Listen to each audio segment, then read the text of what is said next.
இந்த உலகத்துல பிரியாணி பேர் போனதுதான்.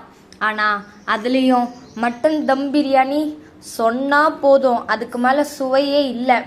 என்னோட ரெசிபியை நீங்க ஒரு முறை செஞ்சு பார்த்தா நெக்ஸ்ட் ஹோட்டல் பிரியாணி கூட லாஸ்ட்ல தான் இருக்கும். நீங்களும் பிரியாணி லவர் தானே? இல்லனா இந்த வீடியோவை பார்த்த பிறகு உங்க கிச்சன்ல சும்மா இருக்கும் சாதம் கூட மட்டன் தம் பிரியாணின்னு சந்தேகம் ஆரம்பிச்சிடும். அட போங்க, வாய் வாட்டரிங் ஆகுதேன்னு தெரியுது. சரி வாங்க, உங்களோட பிரியாணி பயணத்தை நான் ஆரம்பிக்கிறேன்.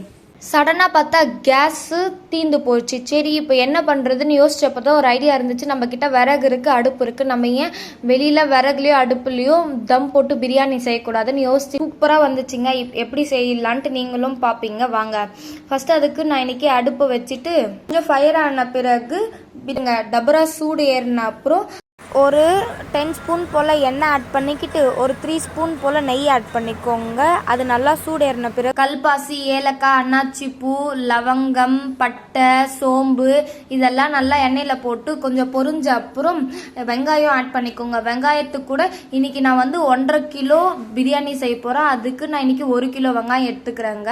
அந்த வெங்காயம் நல்லா போட்டு வதக்கி கொஞ்சம் அதுக்கேற்ற மாதிரி காரம் நான் இன்னைக்கு ஒரு 15 பச்சை மிளகா ஆட் பண்ணிக்கிறேன். நீங்கள் காரம் உங்களுக்கு எவ்வளோ வேணுமோ அவ்வளோ ஆட் பண்ணிக்கோங்க. அப்புறம் கொஞ்சம் நல்லா வதங்கின அப்புறம் தக்காளி ஆட் பண்ணிக்கோங்க. இன்னைக்கு நான் 3/4 கிலோ தக்காளி எடுத்துருக்கிறேன்.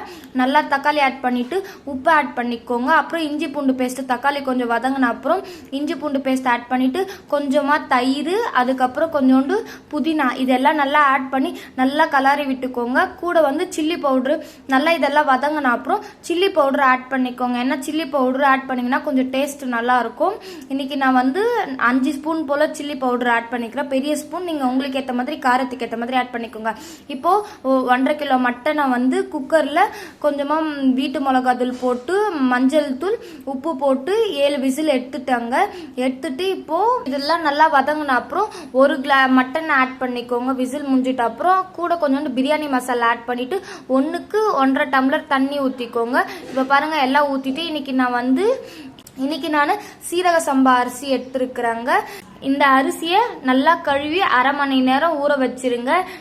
இதான் பஞ்சு மாதிரி மெத்துன்னு பிரியாணியோட ரகசியங்க. ஒரு 1/2 hour பிஃபோராக ஊற வச்சிடணும். நான் சீரக சம்பா அரிசி எடுத்து வச்சிருக்கிறேன். அரிசியை நல்லா வாஷ் பண்ணி எடுத்துக்கோங்க. 1க்கு 1.5 தண்ணி ஊற்றின உடனே நல்லா கொதிக்க ஆரம்பிக்கும் போது இந்த வாஷ் பண்ண அரிசியை கூட ஆட் பண்ணிக்கோங்க. உங்களுக்கு டேஸ்ட் எப்படி இருக்கு பார்த்துக்கோங்க. உப்பு காரம்லாம் கொஞ்சம் கம்மியாக இருந்துச்சுன்னா கொஞ்சமாக உப்போ இல்லை காரமோ எது வேணுமோ அதை எக்ஸ்ட்ரா ஆட் பண்ணிக்கோங்க. இங்கே பாருங்கள், ஒரு 1/2 hour ஊறிடுச்சு அரிசி. நல்லா அதை வாஷ் பண்ணி வச்சிருக்கிறேன். இப்போது அதுவும் பிரியாணிக்கும் ரொம்ப தண்ணி கொதிக்க ஆரம்பிச்சிச்சு. இப்போ இந்த அரிசியை அதில் ஆட் பண்ணிக்கலாங்க. ஆட் பண்ணிவிட்டு இப்போ நல்லா இந்த அரிசியை 1.5 கிலோக்கு ஏற்ற மாதிரி ஆட் பண்ணியாச்சு. நல்லா ஆட் பண்ணிவிட்டு என்ன பண்ணுங்க, தண்ணி நல்லா கொதிச்சு கொஞ்சம் சுண்டணுங்க. தண்ணியே கொஞ்சம் தெரியக்கூடாது. அந்த டைமில் தான் நம்ம தம் போட்டால் சூப்பராக இருக்கும். தண்ணியோட தம் போட்டிங்கன்னா உங்களுக்கு அந்த அளவுக்கு பர்ஃபெக்டாக பிரியாணி வராது. நல்லா சாதமோ போட்ட அப்புறம் கொதிக்கும் போது தண்ணியை கொஞ்சம் சுண்டின அப்புறம் மூடிட்டு நல்லா கொஞ்சம் கலாரி விட்டுக்கோங்க. கலாரி விட்டுன அப்புறம் இங்கே பாருங்கள், தண்ணி நல்லா கொதிச்சு சுண்டிடுச்சு. கொஞ்சமாக தான் இருக்குது. இப்போ இந்த மாதிரி டைமில் தாங்க நம்ம தம் போடணும். இப்போ என்ன தம் போடுறதுக்கு மேலே தட்டு மூடிட்டு கீழே அடுப்பை ஆஃப் பண்ணிடணுங்க. அந்த விறகெல்லாம் எடுத்து அணைச்சிட்டு கீழே விறகுல இருக்கிற கறி துண்டை கொஞ்சோண்டு எடுத்து அந்த தட்டு மேலே போட்டு வைக்கணுங்க. அவ்வளோதாங்க.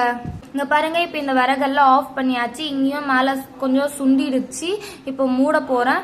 மூடிட்டு இது மேலே கொஞ்சமாக அடுப்பு கறி வச்சுட்டு ஒரு 10 நிமிஷம் இல்லை 15 மினிட்ஸ் போல் தம் இருந்தாவே போதுங்க. சாப்பாடும் நல்லா வெந்து உதிரியாக வரும். இங்கே பாருங்கள், எல்லாம் போட்டாச்சு. ஒரு 10 மினிட்ஸ்க்கு நாங்கள் இப்படியே விட்டுட்டோம். 10 மினிட்ஸ் அதை எடுத்து பார்த்தா உதிரியாக சூப்பராக டேஸ்டியாக இருக்குங்க. மவுத் வாட்டரிங்காக இருக்குது இந்த மட்டன் தம் பிரியாணி. சுவையும் அருமைங்க. இதுவும் உங்கள் வாயில் போன உடனே உணவின் சோபானம் தாங்க. சொந்த கையால் செஞ்சது ரொம்ப பெருமையாகவும் இருக்குது. சுவை பார்த்தா தாங்க முடியாதவங்க கூட நமஸ்காரம் பண்ணுவாங்க. பிரியாணி ரெடியா? உங்கள் வீட்டில் இதை செஞ்சு பார்த்தீங்கன்னா எப்படி இருந்துச்சு அப்படின்னு கீழே கமெண்ட்டில் சொல்லுங்கள். வீடியோ பிடிச்சிருந்தா லைக் பண்ணுங்கள், சப்ஸ்கிரைப் பண்ணுங்கள், நண்பர்களோட ஷேர் பண்ணிக்கோங்க.